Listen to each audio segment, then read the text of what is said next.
What's up, y'all? Y'all gotta forgive me because I'm actually on my lunch break. But this one court order could unravel Trump's entire deportation playbook, and here's why.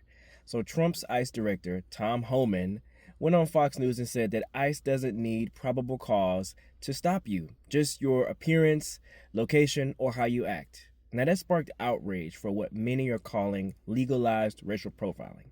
But here's where it gets interesting. So, a federal judge in California just issued a restraining order against the Trump administration, banning ICE from stopping people without reasonable suspicion and requiring that anyone detained must have immediate access to a lawyer. Now, the ruling is temporary for now, but it covers Los Angeles and 6 surrounding counties, and it's already shaking things up.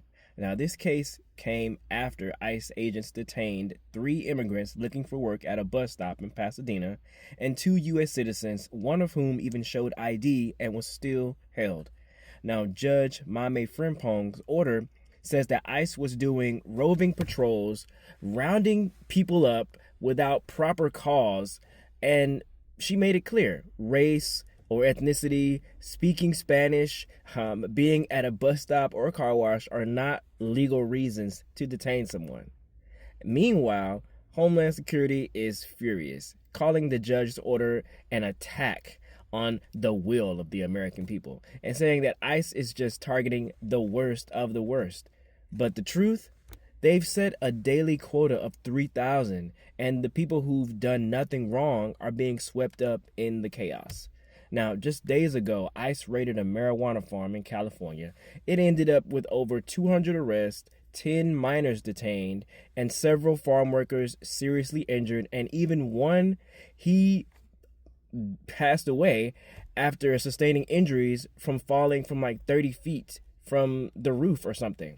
Now, the Trump administration has been trying to crack down on immigration by any means necessary, especially in California. But this ruling exposes a flaw in their strategy. So here's the twist.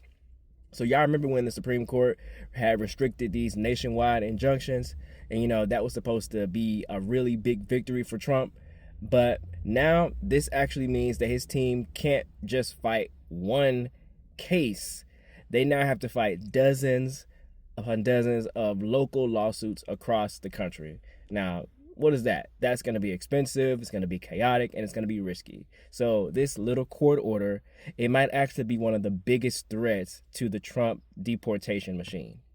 So y'all, how many people have already been wrongfully detained or deported under this policy? And how many more will be if we don't push back? I mean, do we really want to live in a country where the law changes based on how you look? I mean, to be honest, black people have already lived in a country where the law has changed based on how we look. So